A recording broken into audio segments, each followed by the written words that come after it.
Contingency log number 70, code name, the first king.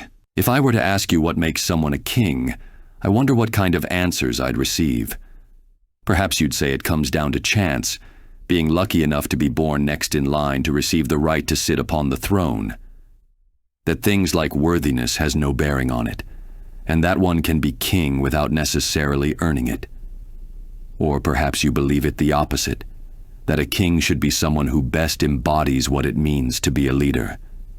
Someone willing to sacrifice themselves before allowing harm to come to their people. I myself have run into some who have called themselves king, those who have worn the crown upon their heads and believe it to be their absolute right. And I could tell you exactly what they believed it means to be a ruler.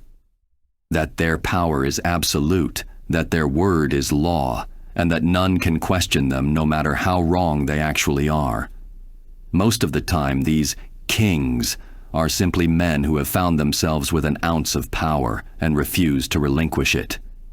But there are those out there, actual rulers who are not only powerful, but have lived on the absolute peak. One where any and everyone else is so far below them that they can only look down on them. I'm sure some of you can think of a few people who would fit this description, and maybe someday I will find myself pitted against them as well. But for this contingency, the king of which I speak is that from the Fate Zero series, Gilgamesh. The Fate series is, how do I put this? I think you'd have an easier time understanding the story of Kingdom Hearts. But I will do my best to explain Gilgamesh, though do expect to be confused if this is your first time learning of him. I know I was. Before the time of the Son of God, Gilgamesh ruled over the Sumerian city-state of Uruk, the power afforded to him due to his genealogy. Gilgamesh is a half-god, half-human, hybrid, something that allows him the strength far beyond what is achievable by a normal human. And I cannot doubt this power of his, as he has shown time and again just what he is capable of. One such primary example being his access to the Gate of Babylon. The best way to describe it would be to call it a rip in the very fabric of the universe, one which he can call upon at will and had many applications. One I'm sure at least some of you are familiar with, a move by the name of Danmaku. Gilgamesh opens a near-endless number of small portals, from them firing an unlimited number of projectiles at his opponent. Typically swords or spears, this move can overwhelm an enemy with sheer numbers. The Gate of Babylon is far more versatile than this, however. Dimensional travel, pocket dimension storage, and a few other things to say the least, Gilgamesh is not without something up his sleeve, and I am barely touching the surface of what he is capable of. His noble phantasms is where his skill set goes from the powerful to borderline ridiculous. Skills such as flight, energy manipulation, time manipulation, even limited reality warping. I could be here all day listing everything he can do, but I'll keep this brief. One of the most notable accomplishments Gilgamesh has shown was his possession of weaker versions of every noble phantasm in existence, along with everything forged by human hands.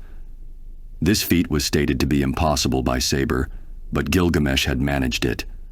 Not surprising for someone who has possession of a potion that can stop the aging process, but has also held the Holy Grail. Yes, that Holy Grail. To counter him, I'll need more than some simple tricks. While I would like to avoid direct conflict if necessary, this may not be possible in this case.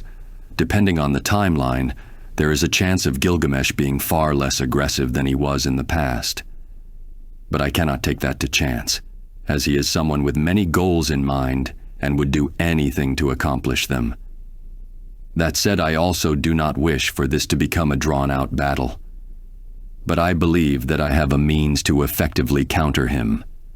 This would require the use of the Flash and a large amount of luck. Their speeds would be more than enough to keep an advantage against Gilgamesh, but with the combined speed of several Flash where this plan would come into true effect. In my time researching the multiverse, I found an Earth different from the other. In a sense, it's actually your Earth. The Earth of the viewers, and before you panic, This would not drop an incredibly unstable individual into your world with no way of stopping him. From my research, I can safely say that should he enter this world, he would find himself governed by the laws of it as well. This means all his power, his half-god status, it would all go away, and he would be rendered a normal human. Something similar happened to another character I've looked into, though I'd argue in that case he didn't deserve it. And maybe some of you would consider this too far for anyone, but Gilgamesh is not one who would simply allow himself to be captured. And while the likes of Saber is capable of defeating him, I cannot be sure this would always be the case.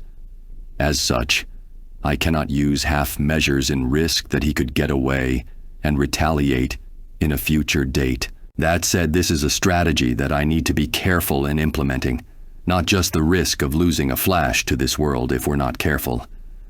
But also I believe that I would only get one chance at this, as it would require exploiting a single weakness of Gilgamesh. Because of all his power, Gilgamesh has developed an ego to match, and because of this he will rarely take an opponent seriously. This means that he will not be at his full potential upon first confrontation, but this will change if he were to believe his opponent to be an actual threat. To ensure this, I will need to confront him myself first. With any luck, the sight of a normal man attempting to fight him may drop his guard more than enough. After which it comes down to the Flash and his speed. With any luck, he can implement the plan before he could even notice him. As I said, it comes down to luck, but I am confident in our chances. I've toppled men who have called themselves kings before, and I will do it again. If you also have a character you wish for me to cover, or just want to support this channel, I'll have a link to my Ko-fi page. There will also be a Google Doc with the list of characters who have ever been done or already commissioned by others.